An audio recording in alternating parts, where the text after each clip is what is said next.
Harka fuunee akkam jirtu kabajamtoota daawwattoota keenyaa qophii keenya fayyaa har'aatiin dhukkuba kaleetiin qabamuu keenyaan dura wantoota gochuun nurraa eegamu kan waliin ilaallu ta'a.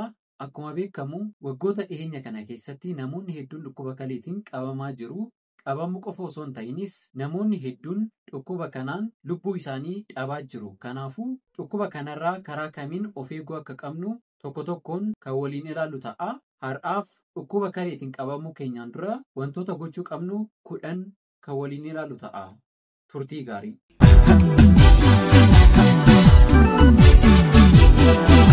Tokkoffaan ispoortii hojjechuudha. Akkuma beekamu ispoortii hojjechuun dhukkuba kalee qofa osoo hin taane dhukkuboota garaagaraa irraa waan nu eeguu danda'uuf torbanitti yoo xiqqaate al 3 ispoortii yoo hojjenne dhukkuba kalee dabalatee dhukkuboota adda addaa irraa of eeguu ni dandeenya. Ispoortii yommuu jennu wantoota guguddaa qofa yaaduu osoo hin taane kanneen akka fiigicha, kubbaa miilaa taphachuu, mana keessattis ispoortii xixiqqoo jedhaman hojjechuu ni dandeenya. Inni lammaffaan ammoo nyaata madaalamaa nyaachuudha. Nyaatota hedduu nyaachuu jechuu keenyaa miti. Nyaata madaalamaa jechuun nyaatota 5-10 al tokkotti nyaachuu miti. Nyaata madaalamaa jechuun soorannaawwan akka kuduraalee fi fuduraalee jechuu keenya. Kuduraalee fi fuduraaleen dhukkuba kalee qofa osoo hin taane dhukkuboota garaagaraa irraa nu eeguu waan danda'aniif nyaatota salphaatti argaman kanneen akka raafuu fi kan kana fakkaatan yoo sooranne dhukkuba kalee irraa salphumatti of eeguu ni dandeenya. Inni sadaffaan ammoo akkuma hedduun keessan beektanitti bishaan dhuguudha. Bishaan dhuguun kalee keenyaaf faayidaa isa ijoo kan kennudha. Hojiin kalee keenyaa xuraawaa qaama keenya keessatti argaman ximbiibee baasuu waan ta'eef bishaan guyyaa guyyaadhaan kan dhugnu yoo ta'e xuraawaa qaama keenya keessa jiran dhiquudhaaf waan tajaajiluuf bishaan guyyaatti yoo xiqqaate leetira 2 yoo dhugne kalee keenyaaf bu'aa guddaa buusa. Inni afraffaan ammoo sigaaraa xuuxuu fi alkoolii adda addaa dhuguu dhiisuudha. Namni yeroo yeroodhaan sigaaraa xuuxu tokko somba isaa dabalatee kalee isaa irratti dhiibbaa guddaa uumaa jira. Namni tokko sigaaraa ni xuuxa yoo jenne dhiigni qaama isaa keessaa salphumatti akka hin deddeebine dhowwa. Kun ammoo kalee keenya irratti dhiibbaa guddaa waan uumaa deemuuf namni kamiyyuu sigaaraa xuuxuudhaa fi alkoolii adda addaa baay'isee fudhachuu isa irraa hin eegamu. Asirratti waa'ee alkoolii yommuu haasofnu namni tokko alkoolii hin dhugu yoo ta'e bu'aa guddaa argata. Haa ta'u malee alkoolii malee jiraachuu hin danda'u yoo jedhe alkoolii qaama isaa keessatti fudhatu hir'isuu qaba. Inni shanaffaan ammoo qaama sirraawaa ta'e qabaachuudha. Namni kamiyyuu qaama sirraawaa ta'e ni qabaata yoo ta'e dhukkuba garaagaraa irraa of eeguu ni danda'a.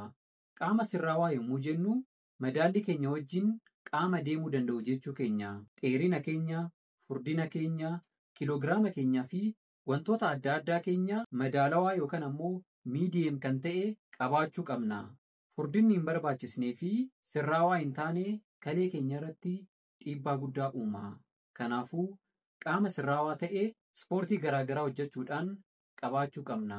Inni ja'affaan ammoo dhukkuboota akka dhiibbaa dhiigaa fi sukkaaraa to'achuu danda'uu qabna.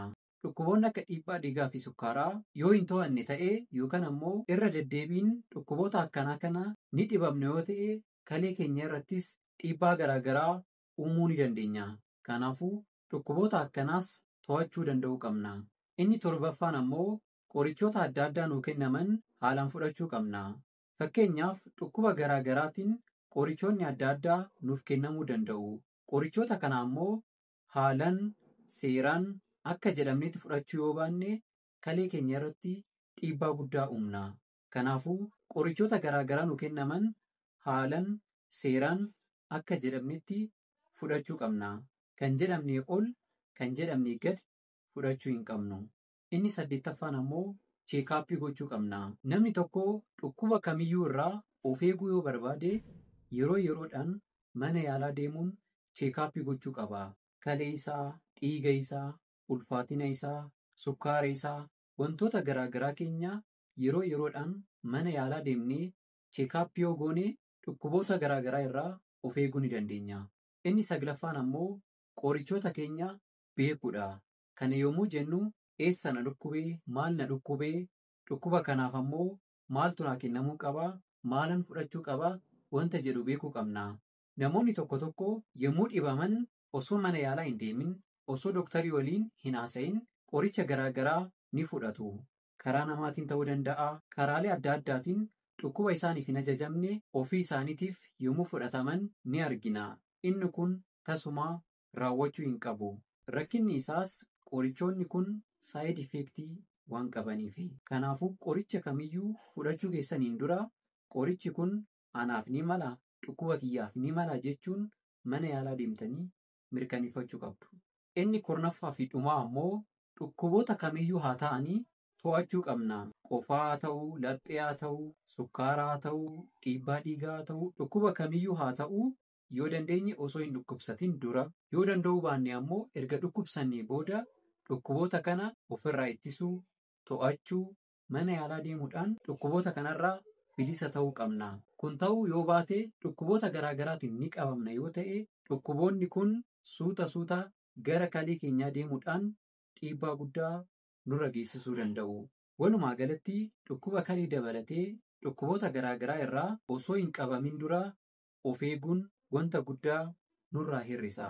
Karaa qabeenyaa, karaa qarshii qofa osoo hin taane du'a irraa illee nu ittisuu ni danda'a. Qophiin keenya har'aa kana fakkaata. Hanga qophii biraatiin walitti deebinutti nagaatti.